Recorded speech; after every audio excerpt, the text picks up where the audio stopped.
Welcome to my YouTube channel #unique कहानी। Please subscribe my channel. आइए आज एक नई कहानी को सुनते हैं। एक ही थाली के चट्टे बट्टे। लगभग सभी अनुपम को एक स्मार्ट बच्चा मानते थे। वह था भी पढ़ाई में होशियार, खेलों में बेहतर और हाजिर जवाब। सिर्फ मम्मी पापा और छोटी बहन कुमकुम को ही यह रहस्य मालूम था कि रात होते ही उसकी पम बज जाती। अनुपम को अंधेरे से बहुत डर लगता था। डर भी इतना कि अंधेरे कमरे में अकेले जाने की बात छोड़िए, मध्यम रोशनी से भी उसे घबराहट होने लगी थी, जिसके कारण लंबे समय से वे लोग कोई फिल्म सिनेमा हॉल में नहीं देख पाए थे।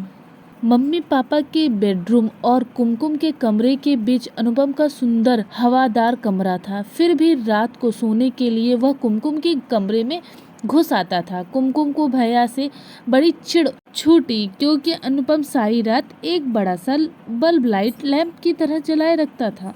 अनुपम को भी अपनी इस कमजोरी पर बड़ी बौखलाहट होती। वह खुद समझ नहीं पाता था कि अंधेरे में ऐसा क्या है जिसका उसे डर लगा रहता है। राक्षस, शेर नहीं, वह जानता था कि यह सब केवल कहानियों में या जंगलों में ही पाए जाते हैं। मैं नहीं जानता, मुझसे कुछ मत पूछो, यही उसका उत्तर रहता। शनिवार की शाम दफ्तर से घर लौटते समय पापा एक टेलीस्कोप प्रोजेक्ट ले आया। रविवार की पूरी सुबह और दोपहर अनुपम और उसके पापा ने साथ बैठकर डिब्बा भर कर पुर्जा से एक पूरी टेलीस्कोप बना ली। अनुपम को इसमें काफ़ी मज़ा आ रहा था। उसे अंदाज़ा नहीं था कि रात होते ही यह टेलीस्कोप उसकी रोशनी का सबब बन जाएगी। इसका ध्यान तो उसे तब आया जब रात को खाना खाने के बाद सब लोग तारे देखने के लिए छत पर जाने, लेकिन ऐसा कुछ भी नहीं हुआ। अनुपम की आंखें आकाश के नज़ारों से ज़्यादा आसपास के अंधेरों को टटोल रही थी। हवा से आकाश नमी के ऊंचे पेड़ डोल रहे थे। पीपल की पत्तियां लगातार हंसे जा रही थी। अनुपम को गुस्सा तो आया, लेकिन अंधेरे का डर उससे भी बड़ा निकला। पापा कंधों से ठेलकर उसे छत पर ले गए। पापा का सोचना था कि चंद्रमा, तारे और नक्षत्र की तिलिस्मी दुनिया देखकर अनुपम उसमें खो जाएगा और उसका भय भी जाता रहेगा। पापा, ये सनसनाहट कैसी है? अनुपम ने पूछा। हो सकता है कोई गिरगिटा नींद नहीं आने के कारण चलकदमी कर रहा हो, पापा ने बड़ी आसानी से कह दिया। आधा घंटा होने को आया। नीचे लौट चलने के लिए अनुपम की छटपटाहट लगातार बढ़ती ही जा रही थी। अब तो पापा को भी अपने डरपोक बेटे पर गुस्सा आया। गनीमत थी कि उन्होंने अनुपम को एक चपाट नहीं लगाई। अच्छी खासी हवाखोरी की किरकिरी हो गई थी। स्नेह सम्मेलन का मौसम था। वातावरण में मौज मजे की खुन्नक थी। पढ़ाई पर जोर कम था। एक दोपहर क्लास टीचर कक्षा में आई और मेज पर ही बैठ गई। बिना बताए बच्चे जान गए कि आज कुछ खास बात है। एक रेडियो जॉकी के अंदाज में हवा में हाथ रहलाया कर टीचर ने घोषणा की कि हम लोग पिकनिक पर जा रहे हैं। पिकनिक पूरे 2 दिन और 2 रात की होगी। हर किसी को पिकनिक में आना जरूरी है। बच्चे तो खुशी से उछल पड़े, किलकारियों भरने लगे और मारे उत्तेजित के मेज थपथपाने लगे। इधर अनुपम के पेट में मारे डर के मरोड़े उठने लगे।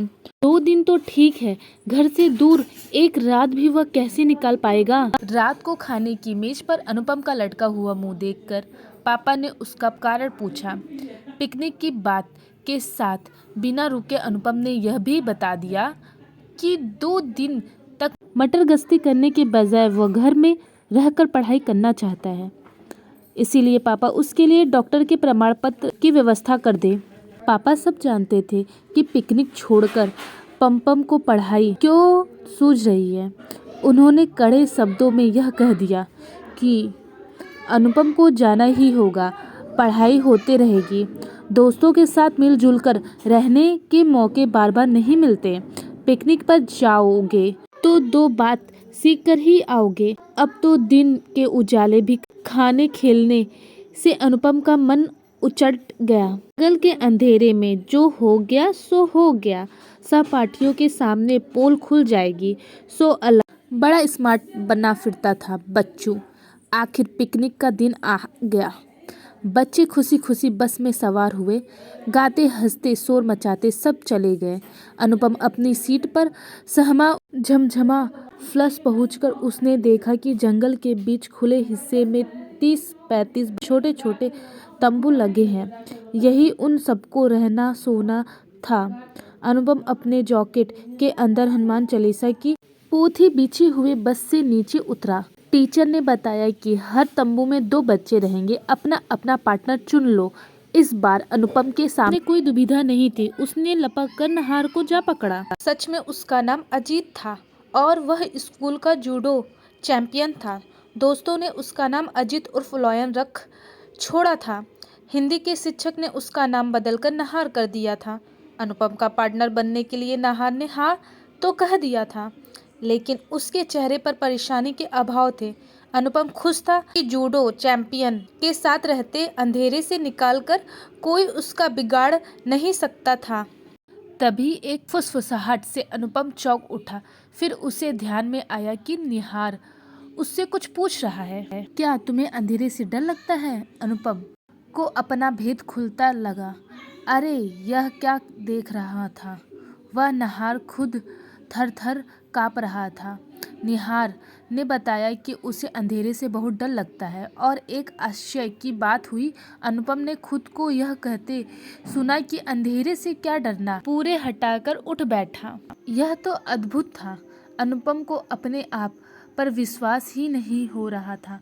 उसने निहार को थपथपाकर कहा कि दोस्त तुम एकदम पुंगे निकले, डरो मत, मैं तुम्हारे साथ हूँ। तुम मेरे हाथ थाम लो और बेफिक्र होकर सो जाओ। अनुपम का हाथ थामकर निहार निश्चित हो गया। लेकिन तुम मुस्कुरा क्यों रहे हो? कहीं तो बात सबको बता तो नहीं दोगे? निहार ने पूछा। तुम्हारी यह हालत देखकर मुझे ऐसे ही एक पागल लड़का याद आ गया। अनुपम ने दूर अंधेरे में ताकते हुए कहा। लेकिन यह पुरानी बात है। कहानी से सीख, हमें डरना नहीं चाहिए, साहस और धैर्य के साथ कार्य करना चाहिए। Thank you to all. अच्छी अच्छी कहानी सुनने के लिए हमारे चैनल को आप सब्सक्राइब भी कर सकते हैं एंड फॉलो भी कर सकते हैं। #यूनिक कहानी।